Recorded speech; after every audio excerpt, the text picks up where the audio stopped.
Jim Morrison is not the Lizard King.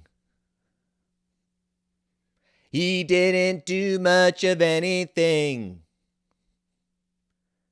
You could take him out with just one step. That's why we love you the best. Godzilla, Godzilla, go, go, go, go, Godzilla. Godzilla, Godzilla, go, go, go, go, Godzilla, go.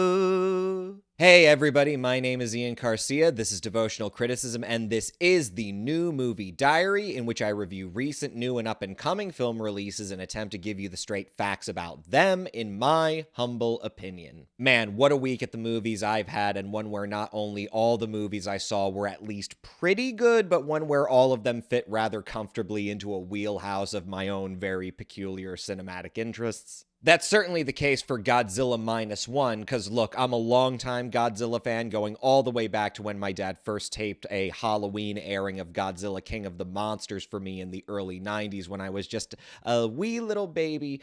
In fact, it's safe to say that those first impressions of seeing those model sets of Waste Lane Tokyo and this herking, jerking, gray, dinosauric monolith stumbling through it all, those were pretty much the first big impressions that I can recall from my childhood that really set me off on my lifelong obsession, not just with Godzilla, but with movies in general. And now that I'm in my early 30s, it's really been something to think back on what a huge obsession Godzilla and giant monster movies were in my life, but also tracking how what was once such a niche and rather isolating interest for me growing up has gradually become so much more accessible and so much more mainstream in recent years. Because when I was a really little kid, it was pretty much a take what you can get situation. If you even wanted to see some Godzilla movies, you were pretty much at the whim of any VHS publishers who happened to have the home video distribution rights to one or two of them. Always pan and scan transfers from fairly poorly preserved English dubbed American edits of those films. It was only in 1998, after the release of the Roland Emmerich Dean Devlin Godzilla distributed by TriStar Pictures, that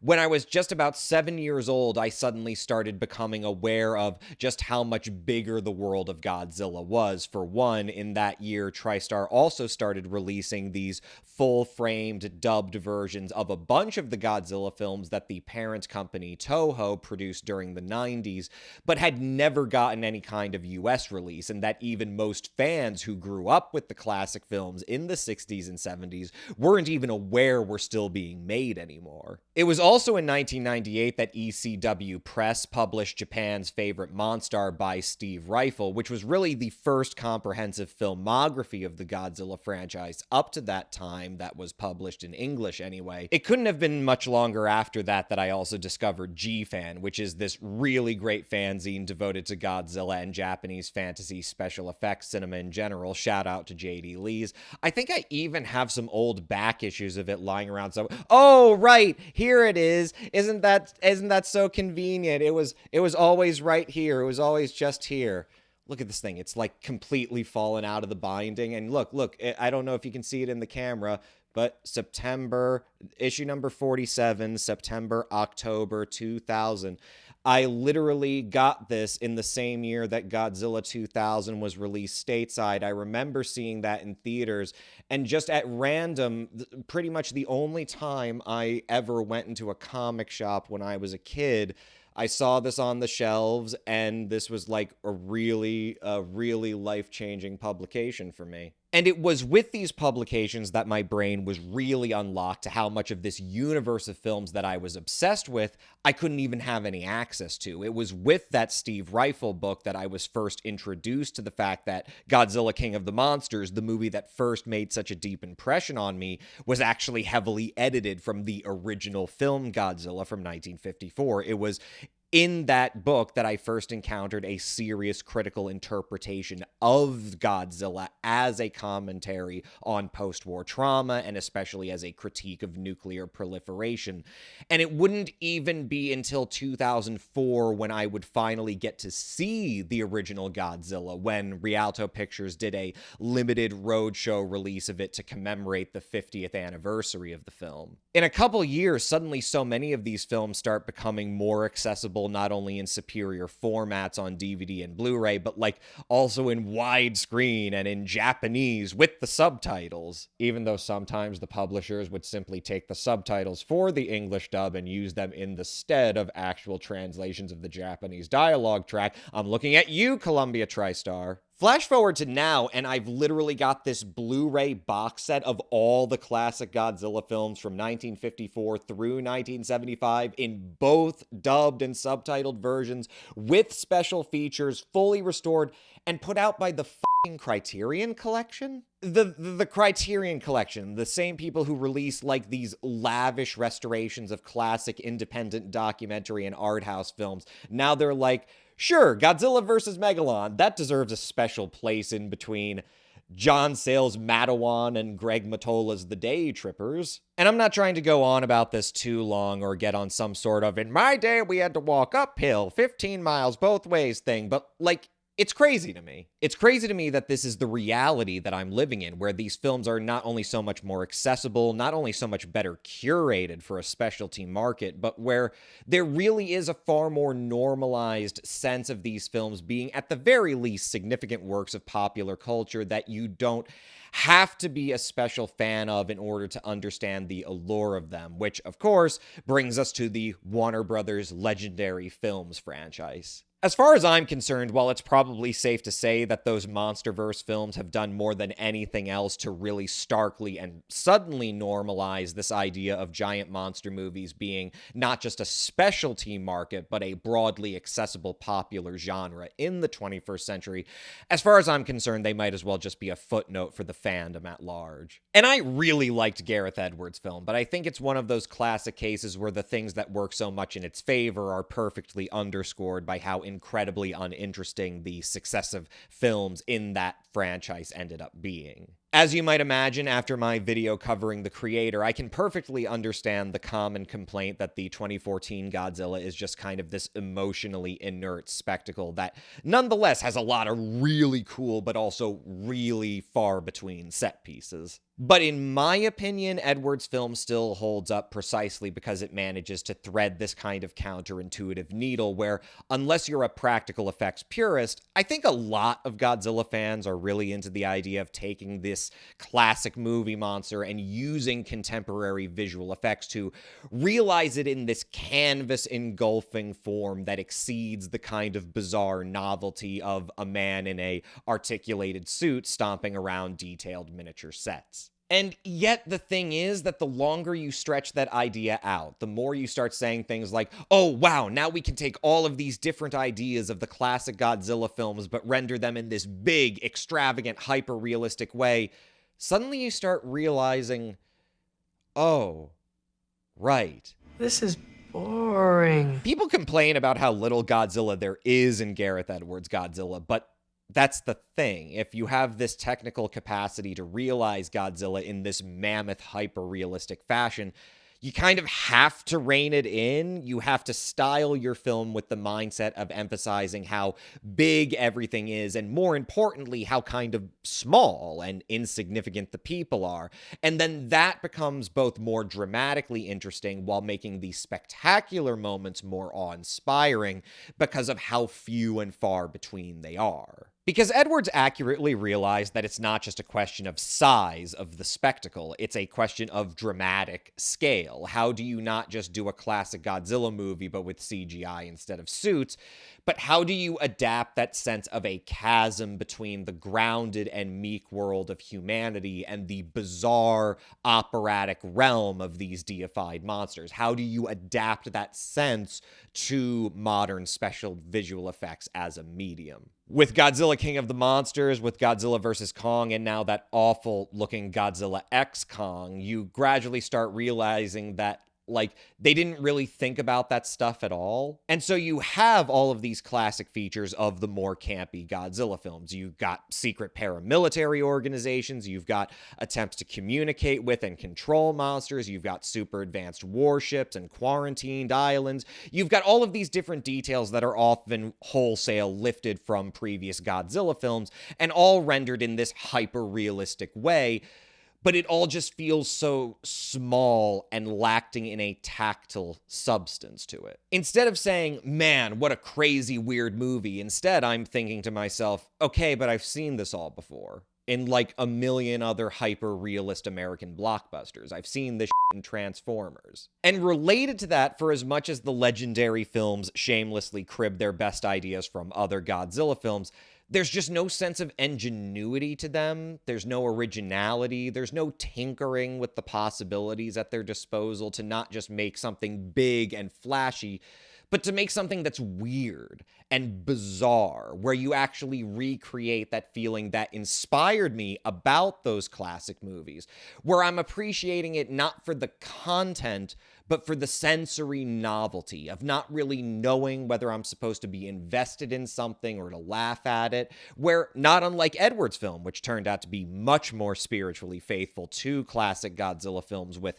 far less showing off of the effort to be, the appeal of it comes from that strange collision of sometimes emotionally inert human drama acting as servant participant, but mostly spectator to something that they're looking at very soberly and seriously, but where the thing itself has its own pathos that is so much weirder than that, that is so much farther removed from the realm of not just what can happen in reality, but from what you could even think to identify with. That's the whole thing. I've grown up to find out that a lot more kids besides me were really into Godzilla movies. I just didn't have the luxury of meeting them when it would have been socially advantageous.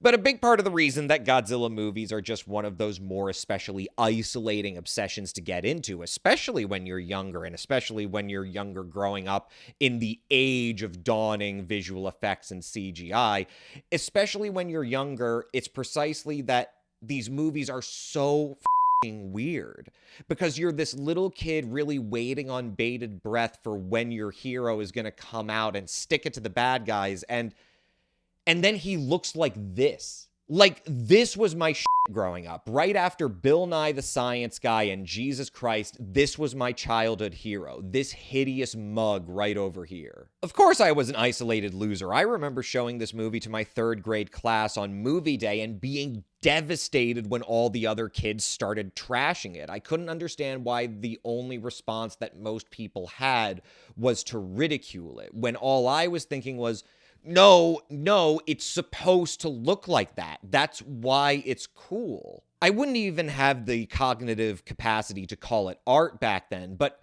fully elementally, I knew it was art. I knew deep down that the essential components of it was that weirdness, that visceral feeling of something working for reasons that fall completely outside of conventional boundaries of what you're supposed to feel when watching a fantasy action movie. And that's just what the legendary films don't have. For everything they lift directly from even quite recent Godzilla movies, like how Godzilla vs. Kong, they managed to simultaneously rip off the idea from Godzilla vs. King Ghidorah of King Ghidorah's remains being used for a mechanical giant monster, and then also ripping off an idea from Godzilla X Mechagodzilla where you build a mechanical monster on top of the bones of the other monster and use genetic computers that are then reawakened by Godzilla's roar and the robot goes haywire. For everything they so shamelessly rip off from films that surely they know most American audiences will never have seen to know they are ripping them off,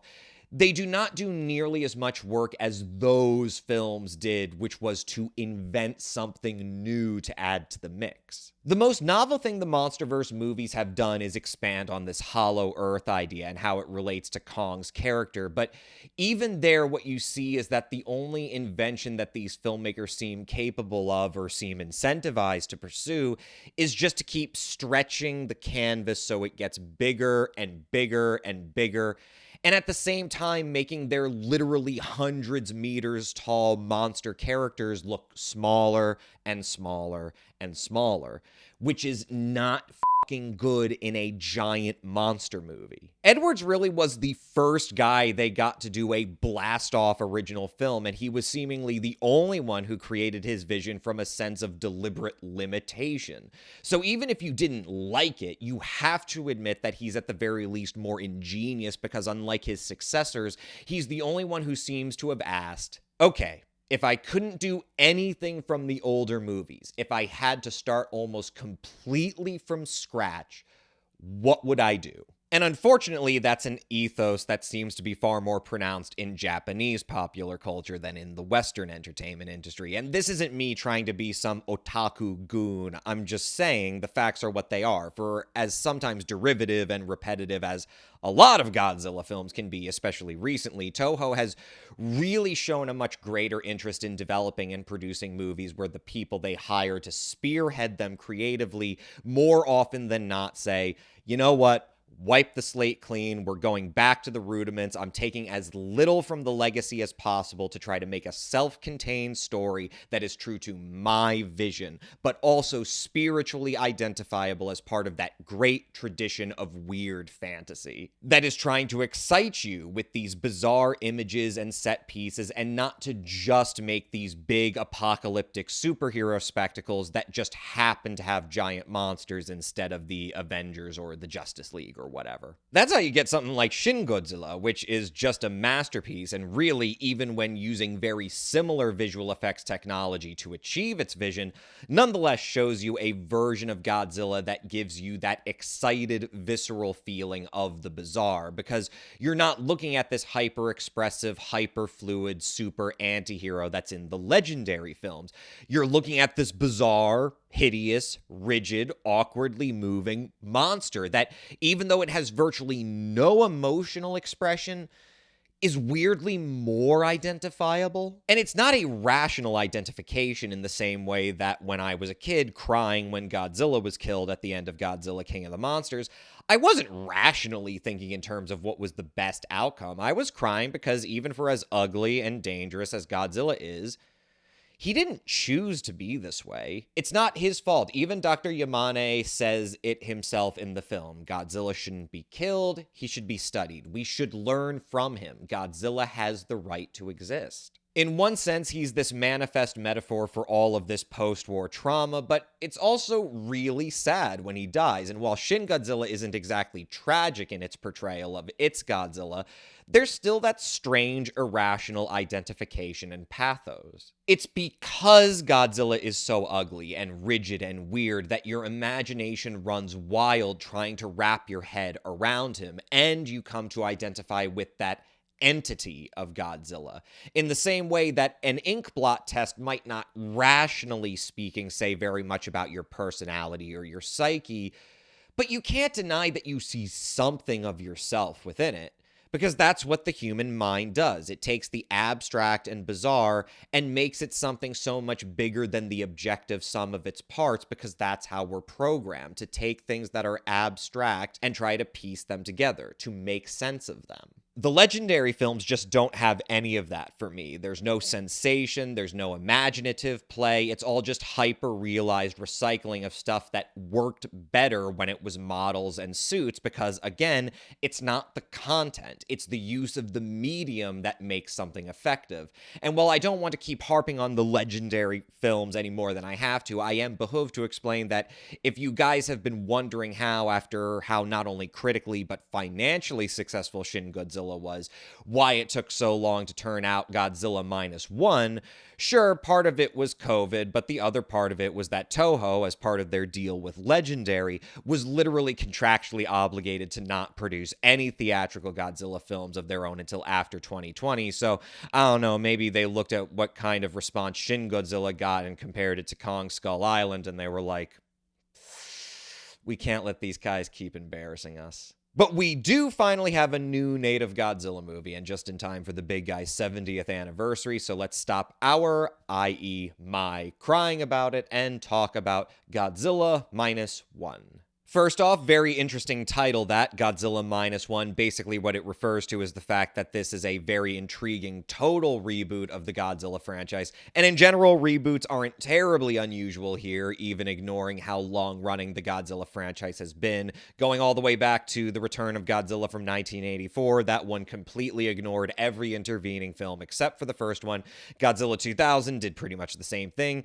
And pretty much every Toho Godzilla film since Godzilla 2000, with the exception of just one, has been a complete reboot of the continuity, culminating in Hideaki Anno's Shin Godzilla, which was even more radical in that it even ignored the original film, functioning more or less as a complete contemporary remake of Godzilla. There was also, of course, that entire trilogy of anime Godzilla films that Toho Animation co-produced with Polygon Pictures that similarly established its own completely new continuity. So what's been very interesting in the last few years is seeing how even for a franchise that is constantly being rebooted and fudging with the canon, even in the timelines of the old Showa series, I mean, it was the 60s and 70s, people weren't as concerned with canon as they are now. But I digress. Even to that extent, you see a lot more willingness these days at Toho for really radical creative decision-making and experimentation, which thus leads us to Godzilla Minus One, which also ignores all previous Godzilla films,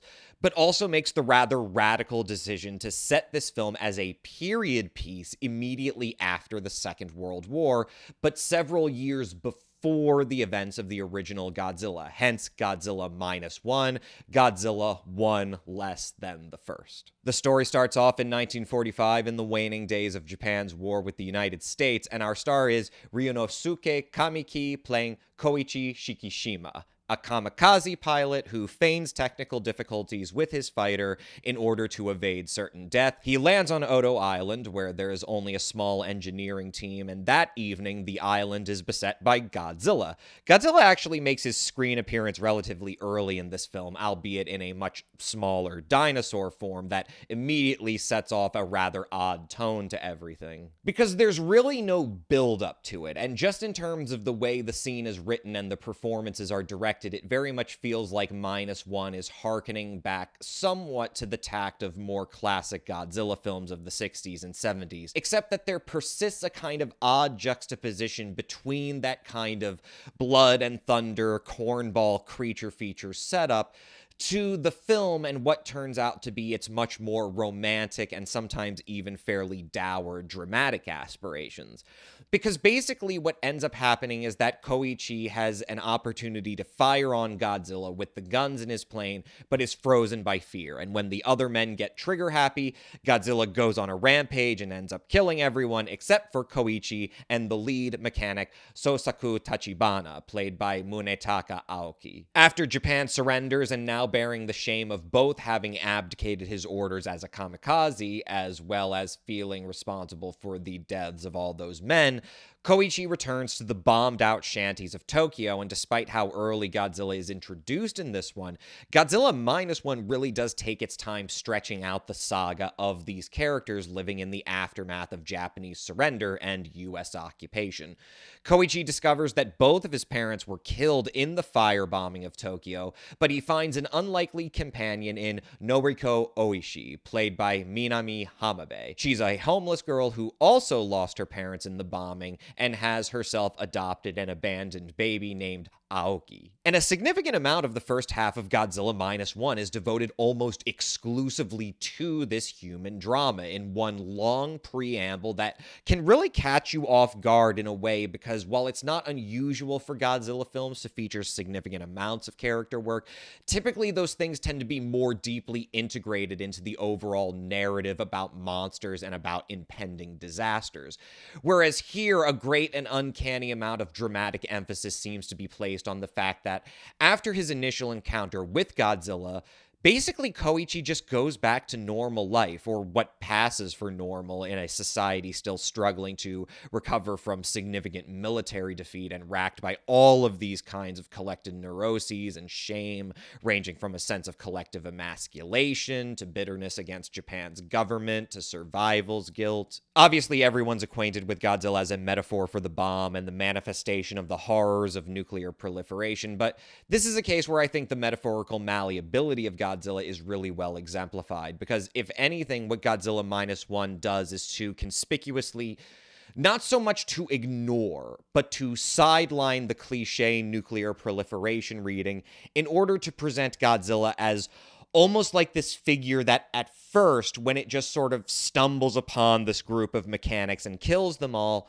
sort of at first stands as a manifestation of the seemingly random horrors of war, only for it to basically both figuratively and literally recede into the background, or the subconscious of the story, literally repressed in the broader narrative and in Koichi's mind, only for, like repressed feelings always do, to come exploding out. There's that metaphor for bombs, though much more layered now, when it's inevitably revealed that, yep, thermonuclear testing in the South Pacific has mutated Godzilla into a seemingly invulnerable giant monster that rampages through Japanese waters and eventually makes landfall in the still only just recovering Tokyo, and now our heroes have to figure out a way of stopping him. Godzilla Minus One is written and directed by Takashi Yamazaki, who also served as a visual effects supervisor on the film. Yamazaki actually has a rather prestigious and consistently award-winning career in Japanese commercial cinema. In fact, he's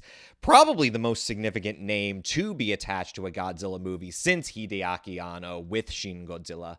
And before I get into all of those things I like about Yamazaki's work here, from the writing to the direction and especially to the visual effects work, I do want to stress how interesting it is that a filmmaker as big as Yamazaki is now getting his hands on this franchise and being allowed the creative liberty to really, what this amounts to, take Godzilla back to basics as a stripped-down monster movie. Because this isn't my attempt to throw shade or anything, but for pretty much all of its history, despite being a flagship franchise for the company, Toho has never really treated Godzilla necessarily as a prestige commodity. They're a mascot franchise, but they're not really a especially revered franchise. Historically, the filmmakers who tend to be attached to writing and directing Godzilla films tend to be the type of people who only make their names by making Godzilla movies. But with Yamazaki and Hideaki Anno before him, you really see this effort by Toho in recent years to not just put more impressive budgets behind these films, but to really scout for filmmakers who are already big names in fantasy filmmaking, and particularly in Yamazaki's case, filmmakers who already have experience in both visual effects work and the dramatic side of things. That's also a rather seemingly recent recognition. Historically, Godzilla movies have tended to be co-authored, going all the way back to Ishiro Honda and Eiji Tsuburaya. If anything, they're co-authored by the dramatic directors on one side and the visual effects director on the other side. And of course, that sort of lack of sufficient integration between these two sides of production and post-production has historically resulted, even under the most ideal of circumstances, in not only sometimes some shoddy visual effects work, but overall a very rushed, very cheap, very bottom line lack of sufficient communication between departments, so that there really isn't a good enough integration of the dramatic side of things and the spectacular side of things, because quite literally the directorial visions are completely different, and one is being left up to both parties instead of really being collaborated on to create this seamless transition between the two. In terms of spectacle, the main thing to emphasize about Godzilla Minus One is that it looks really good, and it doesn't just look good for a Godzilla movie. Just like with Shin Godzilla before it, it's rather shocking that this film was produced for as little as it was, given how well it holds up to contemporary American blockbusters that cost way more, and for not nearly the same returns in terms of the dramatic effectiveness of that spectacle on display. And even as a longtime Godzilla fan, it's really refreshing to see Toho finally taking gambles like this, to not just use more up-to-date visual effects technology and artistry here and there, but to really throw their financial weight behind making a thoroughly technically current looking and feeling monster movie, where it's not even just the technology itself, it's how the use of that technology within the medium of the story feels so fluidly integrated that you're very seldom taken out of the experience. But as I alluded to before, this is not just a spectacle picture. Yamazaki really does take his time telling this story in a more character-focused, earnest way that shows a willingness to really challenge not only Godzilla fans, but audiences in general to like just really try to invest emotionally in the human drama rather than seeing those humans themselves, which is unfortunately the way they're utilized much of the time in the Monsterverse films, as simply thinly drawn and farcical supporting characters to the monster anti-hero. In Godzilla Minus One, Godzilla is a supporting character. He's not only not the hero or the anti-hero, he's not even the star. The stars are all of these characters who, quite frankly, I think Yamazaki does a really good job of humanizing and communicating their experience in terms that are direct enough to be immediately accessible, but also strangely subtle enough that you're really never sitting watching Godzilla Minus One as a consciously allegorical narrative. To the extent that there's political elements of the story, you really do feel that, like Godzilla himself, it's not so much that those elements are unimportant, it's certainly not, but that Yamazaki is consciously trying to get us to see them as significant, but ultimately malleable and adaptive background details to an emotionally driven story. Which is not to say that this film is over serious either, because again, from the outset, there is this really iconic tonal disruption to the film between how grounded and naturalistic the human drama is, and then that kind of inherent silliness. Yamazaki has credited Shusuke Kaneko's Godzilla Mothra King Ghidorah as an influence on his film, which is a great film to pick if you're going for influences, and Godzilla fans in particular will definitely be able to spot the obvious thematic parallels and even direct homages to Kaneko's film, especially in terms of that metaphorical malleability of Godzilla as not simply being reducible to nuclear anxiety. But honestly, Yamazaki's overall style to me is much more reminiscent of much older Godzilla and Giant Monster classics directed by Ishiro Honda and Eiji Tsuburaya.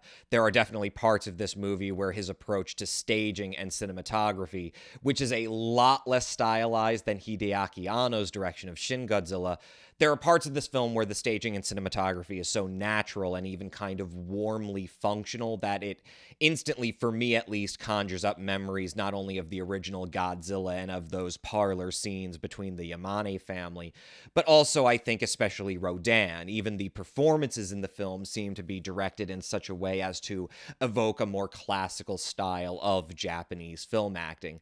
The entire cast is great, but the absolute standout here is Minami Hamabe, who really manages to channel that classical intensity of Yumi Shirakawa in Rodan. And in terms of Koichi and Noriko's unorthodox family, there's this whole other layer of thematic parallel to Rodan in terms of the effects of conservative values on emotional repression and relationships and bonds that form in the margins of social norms. But Godzilla Minus One is also so thrilling to experience because despite bar none probably having some of the best special and visual effects work of any Godzilla film to date, it's also so thrilling because it really revitalizes you with that feeling of the inventive and bizarre that is so absent from the legendary films.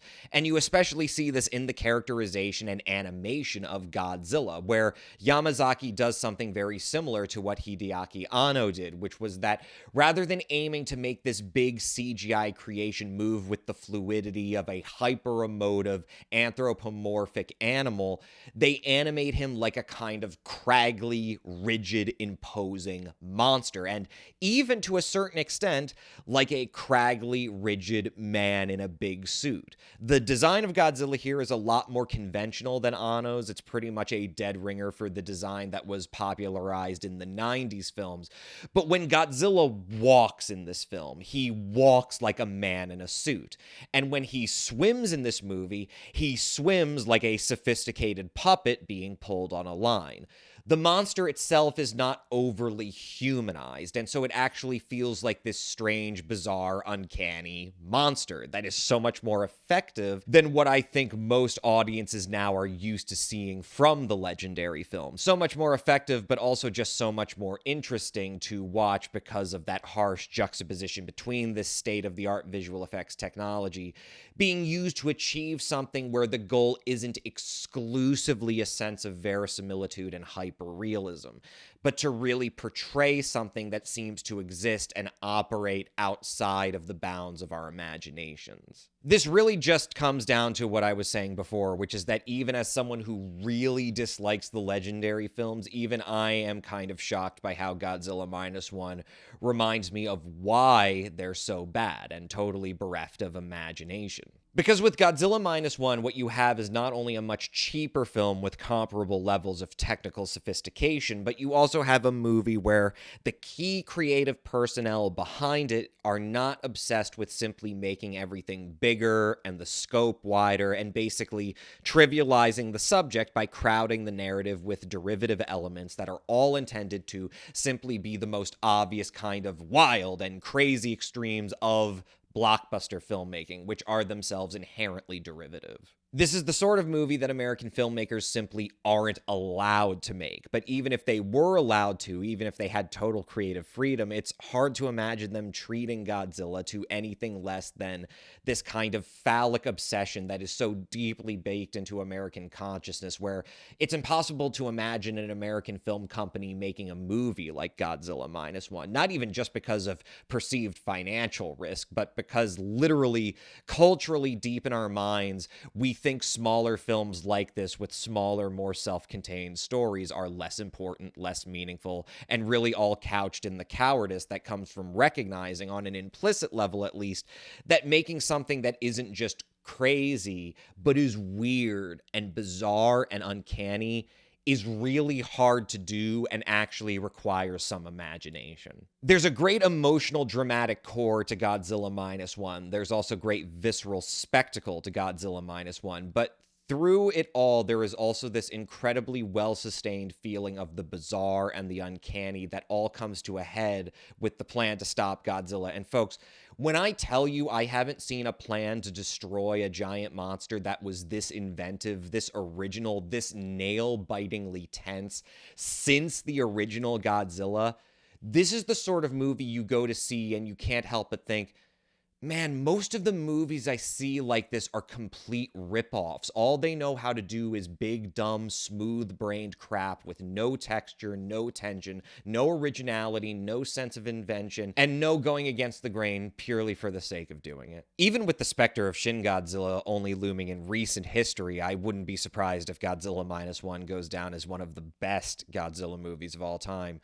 I'm giving this one a 4 out of 5. So yeah, that was just the first of 3 movies I saw last week that I really liked, and really, as I said, appealed to various dimensions of my more peculiar cinematic interests, the other 2 being the Christian sci-fi movie The Shift, and then the new John Woo action thriller Silent Night, which I saw in a double feature last Thursday, which I will not be talking about right now because this video is already too long, and I really did want to set aside a special episode for Godzilla Minus One because, come on, it's the big guy, he's 70 years old, or it's 70 years old. I'm not terribly sure Godzilla has a gender, although there was a short-lived children's educational series called Adventure Godzilla Land in which there were, like, little cartoons of all the Godzilla monsters, and there was, like, a pink girl Godzilla with long eyelashes and Valentine hearts for spine. Anyway, I'm gonna put The Shift and Silent Night aside for their own double feature review, which I'm gonna try to turn around shortly, and with that, I'm signing off for now. Thank you all for joining me. Like, subscribe, bell, yada yada. My name is Ian Garcia. This is Devotional Criticism,